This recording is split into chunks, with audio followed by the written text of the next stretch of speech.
Hello दोस्तों, आज हम बात करेंगे हरियाणा के बजट के बारे में 2021 व 22 के बारे में। जो भी इंपॉर्टेंट पॉइंट है जो एग्जाम में पूछे जा सकते हैं उनके बारे में डिस्कस करेंगे। जैसे हरियाणा राज्य का पहला बजट किसने पेश किया था, 2021-22 के बजट में सबसे बजट कम किस क्षेत्र को मिला है, और सबसे पहला पेपरलेस बजट किस वर्ष में पारित किया गया। इसके बारे में कुछ इंपॉर्टेंट पॉइंट पढ़ेंगे जो एग्जाम में पूछे जा सकते हैं। तो चलते हैं बजट के बारे में, और उससे पहले कुछ इंपॉर्टेंट पॉइंट डिस्कस कर लेते हैं। हरियाणा राज्य का पहला बजट किसने पेश किया था, तो उसका राइट आंसर होगा ऑप्शन ए, ओम प्रभात जैन ने हरियाणा राज्य का पहला बजट पेश किया था। अब इसके बारे में डिस्कस कर लेते हैं, बाद में पढ़ेंगे 2021-22 के बजट के बारे में। ये है ओम प्रभात जैन जिसने हरियाणा राज्य का पहला बजट पेश किया था। बजट के बारे में पढ़ लेते हैं कुछ इंपॉर्टेंट फैक्ट। हरियाणा बनने के बाद 1966-67 में मुख्यमंत्री पंडित भगवत दयाल शर्मा की सरकार में ओम प्रभात जैन वित्त मंत्री बनी थी, और 1967 में हरियाणा का पहला बजट पेश किया गया था। और ओम प्रभात जैन देश की किसी भी राज्य में वित्त मंत्री बनने वाली पहली महिला वित्त मंत्री थी, ये भी आपको याद रखना है। अब ओम प्रभात जैन के बारे में पढ़ लेते हैं। ओम प्रभात जैन का जन्म 6 फरवरी 1931 को वाराणसी में हुआ था, और जींद के डॉक्टर केसी जैन के साथ 1951 में इनकी शादी हुई थी, और कांग्रेस की टिकट पर 1957 में कैथल से चुनाव लड़ा था, और कैथल से लगातार 4 बार विधायक बनी थी। 1957 से लेकर 1972 तक विधायक व मंत्री रही थी, और 1978 में एक कार दुर्घटना में ओम प्रभात जैन की मृत्यु हो गई। और आपको याद रखना, हरियाणा का बजट पेश किया गया था 1967 में ओम प्रभात जैन के द्वारा हरियाणा का पहला बजट पेश किया गया था। और पढ़ लेते हैं, हरियाणा प्रदेश के पहले बजट में किस पर फोकस किया गया था, तो इसका राइट आंसर होगा ऑप्शन सी, खेती व शिक्षा, इनकी दोनों पर पहले बजट में फोकस किया गया था। ओम प्रभात जैन का फोकस पहले बजट में खेती पर व शिक्षा पर था, ताकि खेती और शिक्षा के साथ ही हरियाणा का विकास किया जा सकता है।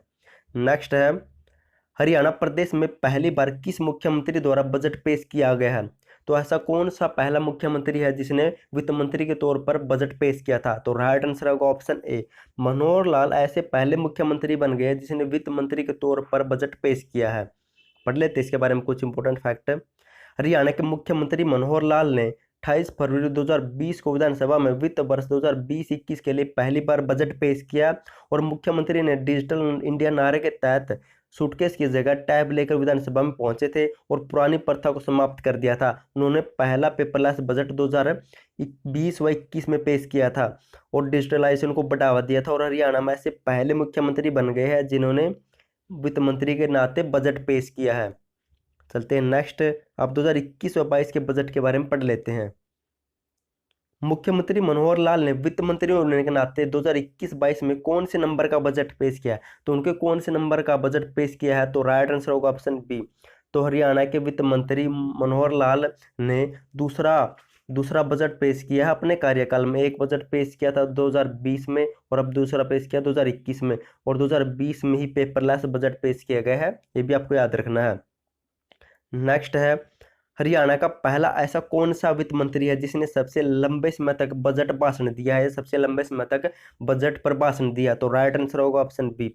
मनोहर लाल ऐसे पहले वित्त मंत्री बन चुके हैं जिसने सबसे ज्यादा बजट पर भाषण दिया है, या सबसे ज्यादा बजट सुनाया है। वित्त मंत्री मनोहर लाल ने हरियाणा के ऐसे पहले वित्त मंत्री बन चुके हैं जिसने सबसे लंबे समय तक बजट पर भाषण दिया है। लगभग 2 घंटे 34 मिनट इन्होंने बजट पर भाषण दिया है। अब हरियाणा के बजट 2021 व 22 के बारे में पढ़ लेते हैं।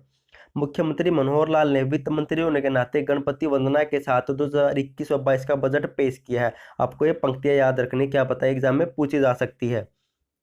नेक्स्ट है, सीएम या वित्त मंत्री ने कहा कि विधायकों से और सांसदों से इस बजट के लिए सुझाव लिए गए थे, जिसमें 410 सुझाव मिले, और इनमें से 54 सुझाव को इस बजट में पेश किया गया है। और पेशकर्ता कौन थे, तो हरियाणा का बजट पेश किया था मनोहर लाल वित्त मंत्री होने के नाते, और कुल बजट था 1,55,645 करोड़ रुपए, और ये पिछले साल के बजट से 13% अधिक बजट पेश किया गया अब की बार। चलते हैं नेक्स्ट, और कुछ इंपॉर्टेंट पॉइंट पढ़ लेते हैं। वर्ष 2021-22 के लिए प्रदेश के लिए 1,55,445 करोड़ रुपए का बजट पेश किया गया, और ये पिछले साल से 13% अधिक है। और इस बजट में 38,718 करोड़ रुपए पूंजीगत खर्च या कैपिटल एक्सपेंडिचर, और 1,16,927 करोड़ रुपए को राजस्व खर्च यानी कि रेवेन्यू एक्सपेंडिचर के रूप में खर्च किया जाएगा। आपको बता देता हूँ मैं है क्या। यानी कि इस पूंजी को ऐसे तौर पर लिया लगाया जाएगा, जैसे आपको एग्जांपल देता हूँ, हम इस पूंजी को किसी के उद्योग स्थापित करते हैं इस पूंजी के साथ, तो उद्योग हमें ज़्यादा पैसे वापस देगा, तो इसे ऐसे रूप में लगाया जाएगा। और ये जो भी ये पूंजी है इसे ऐसे खर्च किया जाएगा कि इससे वापस में कुछ भी नहीं मिलेगा। नेक्स्ट है इंपॉर्टेंट पॉइंट, फरवरी 2021 तक 26,038 करोड़ रुपए का राजस्व एकत्रित किया है, जो पिछले साल से 11.36% अधिक है। नेक्स्ट पॉइंट पढ़ लेते हैं। अब जो भी विभागों को राशि बांटी गई है उनके बारे में पढ़ लेते हैं। शिक्षा विभाग को 18,410 करोड़ रुपए मिले हैं और सबसे ज्यादा बजट इस क्षेत्र को मिला है, इनकी शिक्षा क्षेत्र को हरियाणा में 2021-22 में सबसे ज्यादा बजट मिला है। और शिक्षा क्षेत्र को इसको भी बांटा गया है, इनकी शिक्षा में प्राथमिक क्षेत्र को 9,014 करोड़ रुपए, माध्यमिक शिक्षा को 5,898 करोड़ रुपए और उच्च शिक्षा विभाग को 2,793 करोड़ रुपए दिए गए हैं और तकनीकी शिक्षा को दिया गया है 705 करोड़ रुपए और कुल मिलाकर शिक्षा क्षेत्र में 18,410 करोड़ रुपए दिए गए, जो सबसे ज़्यादा क्षेत्र है इस बजट में। नेक्स्ट पढ़ लेते हैं। अनुसूचित जाति एवं पिछड़ा वर्ग कल्याण को मिले 524 करोड़ रुपए, सामाजिक न्याय एवं अधिकारिता विभाग को मिले 7,828 करोड़ रुपए। दोस्तों आपको ये लग रहा हो कि हमें याद नहीं रहेगी, लेकिन दोस्तों आप अगर इसे 1 या 2 बार 3 बार पढ़ोगे तो आपको ऑटोमेटिक याद हो जाएगी। मुझे भी याद हो गई है। आपको इसकी पीडीएफ में मिलेगी, आप उसकी पीडीएफ को भी देखकर पढ़ सकते हैं। महिला एवं बाल विकास विभाग को मिले 1621 करोड़ रुपए, मुख्यमंत्री परिवार समृद्धि योजना को मिले हैं 10,798 करोड़ रुपए और आपको इंपॉर्टेंट है, ये भी आपको याद रखनी है। और कृषि एवं किसान को मिले हैं 6,110 करोड़ रुपए। और पढ़ लेते हैं। कृषि एवं किसान कल्याण विभाग को मिले हैं 2,998 करोड़ रुपए, बागवानी विभाग को मिले 698 करोड़ रुपए, पशुपालन एवं डेयरी विभाग को मिले 1225 करोड़ रुपए, मत्स्य पालन विभाग को मिले 125 करोड़ रुपए, सहकारिता विभाग को मिले हैं 1274 करोड़ रुपए। दोस्तों आप इसे 1 या 2 बार पढ़ लेना, आपको ऑटोमेटिक याद हो जाएगी। सिंचाई विभाग को मिले 5,081 करोड़ रुपए, जन स्वास्थ्य एवं अभियांत्रिक विभाग को मिले 3,402 करोड़ रुपए, स्वास्थ्य एवं परिवार कल्याण विभाग को मिले हैं 4,606 करोड़ रुपए, चिकित्सा शिक्षा एवं अनुसंधान विभाग को मिले 2,136 करोड़ रुपए, आयुष विभाग को मिले 315 करोड़ रुपए, कर्मचारी राज्य बीमा स्वास्थ्य देखभाल विभाग को मिले 238 करोड़ रुपए, खेल विभाग को मिले 394 करोड़ रुपए। दोस्तों कहीं कहीं आपको ऐसा मिलेगा कि खेल विभाग को 7,731 करोड़ रुपए मिले, लेकिन वे अन्य विभागों को भी इसमें शामिल किया गया, लेकिन इकलौते खेल विभाग को 394 करोड़ रुपए मिले, ये भी आपको याद रखना है।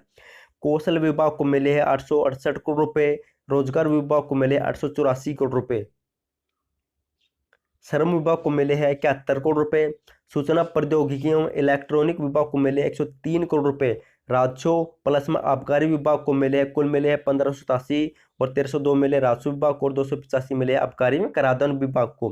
परिवहन विभाग को मिले 2408 करोड़ रुपए, वन विभाग को मिले 443 करोड़ रुपए, ग्रामीण एवं विकास पंचायत विभाग को मिले 5,980 करोड़ रुपए, ये भी आपको याद रखना है। शहरी स्थानीय विभाग को मिले 3,970 करोड़ रुपए, भवन एवं सड़क विभाग को मिले 2,985 करोड़ रुपए, नागरिक उड्डयन विभाग को मिले 184 करोड़ रुपए, बिजली विभाग को मिले 7,089 करोड़ रुपए, भी आपको याद रखना है। अक्षय ऊर्जा विभाग को मिले 270 करोड़ रुपए, उद्योग एवं व्यापार विभाग को मिले 330 करोड़ रुपए, पर्यटन विभाग को मिले 113 करोड़ रुपए, पुलिस विभाग को मिले हैं 5,779 करोड़ रुपए, ये भी आपको याद रखना है। नगर एवं ग्राम आयोजन विभाग को मिले 1121 करोड़ रुपए, खनन एवं भू विज्ञान विभाग को मिले हैं 131 करोड़ रुपए, पुरातत्व एवं अभिलेखागार विभाग को मिले 73 करोड़ रुपए, सैनिक एवं अर्धसैनिक कल्याण विभाग को मिले 143 करोड़ रुपए, सूचना एवं जनसंपर्क विभाग को मिले 281 करोड़ रुपए, आयोजना विभाग को मिले 446 करोड़ रुपए, विदेश सहयोग विभाग को मिले 10 करोड़ रुपए और बजट की सबसे कम राशि मिली है विदेश सहयोग विभाग को। और दूसरे नंबर पर आता है कला एवं संस्कृति विभाग, जिसे 19 करोड़ रुपए मिले हैं। तीसरे नंबर पर आता है नागरिक संसाधन सूचना विभाग, जिसे 36 करोड़ रुपए मिले हैं। और खाद्य एवं औषध प्रशासन विभाग को मिले 42 करोड़ रुपए। आपको 3-4 के नाम याद रखने के, आप तक कौन सा ऑप्शन पुट कर दिया जाए। चलते हैं नेक्स्ट दोस्तों, अब इंपॉर्टेंट पॉइंट डिस्कस कर लेते हैं। इस बजट के दौरान क्या बनाया जाएगा, कौन से उद्योग स्थापित किए जाएंगे, कौन सी योजनाएं लागू की गई है, पढ़ लेते हैं। गौशाला में 2021-22 के दौरान 1200 किलोवाट क्षमता के तौर पर सौर ऊर्जा संयंत्र लगाए जाएंगे। 330 गौशाला में 1991 किलोवाट की क्षमता के सौर ऊर्जा संयंत्र स्थापित किए जाएंगे। हरियाणा में पुलिस बल में महिलाओं की संख्या को बढ़ाकर 15% करने की योजना बनाई है। गुरुग्राम में महिला बटालियन और हिसार में पुलिस प्रशिक्षण केंद्र स्थापित किया जाएगा। ये दोस्तों ये पॉइंट आपके लिए इंपॉर्टेंट है, ये भी इन्हीं से क्वेश्चन पूछे जाते हैं। नंबर 2 पर है, सीएम ने कहा पिंजौर में सेब मंडी, गुरुग्राम में पुसब मंडी और सोनीपत में मसाला मंडी विकसित की जा रही है। नेक्स्ट है, आम, अमरूद और सिट्रस फलों को बागों में सब्सिडी की सीमा को 16,000 से बढ़ाकर 20,000 रुपये प्रति एकड़ कर दिया गया है। अमरूद के लिए एक उत्कृष्ट केंद्र स्थापित किया जाएगा। नेक्स्ट है इंपॉर्टेंट पॉइंट है, भिवानी का लाहौरू किला, तिनगांडा हाट प्यास्तल, फतेहाबाद का करणकोट, फरीदाबाद के बल्लभगढ़ में स्थित रानी की छतरी, नूही का पुराना तहसील भवन, मकबरा परिसर तावंडू, जुहमल की छतरी, चीन का किला, जला जीजर का दुजाना लाल मस्जिद, बागवाली कोठी और कैथल का किला को सरकार अपने संरक्षण में लेगी। आपको ये नाम याद रखने हैं और सरकार इन्हें अपने संरक्षण में लेने जा रही है। नेक्स्ट है, पूर्व सैनिकों के लिए समेकित सैनिक सदन इनकी 7 जिलों में बनाए जाएंगे। रक्षा बलों में भर्ती होने के लिए युवाओं को प्रोत्साहित किया जाएगा। सरकार राष्ट्रीय रक्षा अकादमी और तकनीकी कार्य परीक्षण अकादमी विकसित करने की सोच रही है। नेक्स्ट है, जून 2021 तक राज्य परिवहन में मैनुअल टिकट प्रणाली के स्थान पर ओपन लूप टिकटिंग सिस्टम को और जीपीएस सिस्टम प्रणाली शुरू की जाएगी और इसी के तहत 124 इलेक्ट्रिक बसें भी चलाई जाएंगी। नेक्स्ट है, पशुधन और पोल्ट्री रोग डायग्नोसिस के लिए हिसार, सोनीपत और पंचकुला में आरटीपीसीआर के लिए 3 बायोसेफ्टी लेवल 2 की प्रयोगशाला स्थापित की जाएंगी। नेक्स्ट है, पिंजौर व गुरुग्राम में फिल्म सिटी के तौर पर विकसित किया जाएगा। 2021-22 में निजी क्षेत्र में हरियाणा के युवाओं को 50,000 को रोजगार दी जाएगी और इसी के तहत सिकरोना, फरीदाबाद, इंदरी, करनाल व जीवनगर सिरसा में 3 नई आईटीआई शुरू की जाएंगी।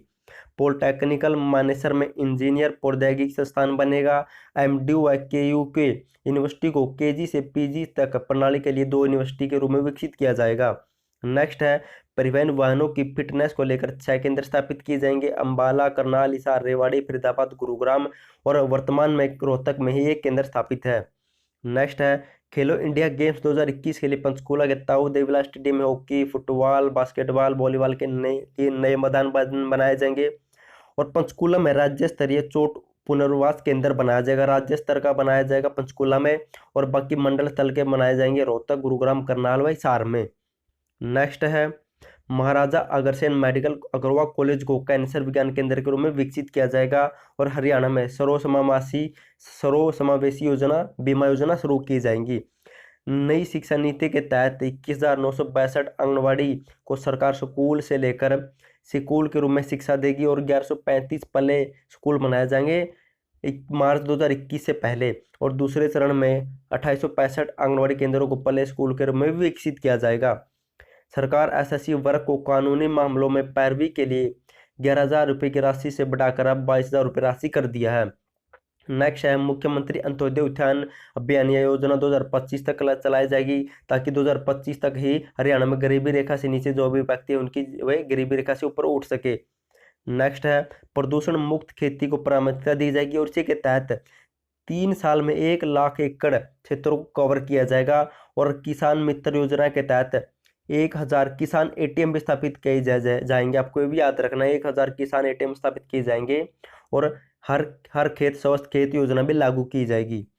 नेक्स्ट है, 70 लाख पशुधन के लिए पंडित दीनदयाल उपाध्याय सामूहिक पशुधन बीमा योजना भी शुरू की जाएंगी। ये भी आपको याद रखनी है, इंपॉर्टेंट फैक्ट है। दोस्तों ये बजट है इनकी 2021 व 22 के बजट के जो भी इंपॉर्टेंट पॉइंट थे ये आपको डिस्कस करवा दिए गए। आपको 1 या 2 बार ये पढ़ लेना है और ये भी इंपॉर्टेंट पॉइंट, इससे बाहर आने वाले एग्जाम में कुछ भी नहीं पहुंचा जाएगा। और आप प्लीज़ चैनल को सब्सक्राइब कर लें और वीडियो को लाइक कर दें और कमेंट करके जरूर बताना कि आपको वीडियो कैसी लगी और आपको इसकी PDF साथ ही मिल जाएंगे, PDF को डाउनलोड कर सकते हैं। और थैंक यू सो मच आपका वीडियो देखने के लिए।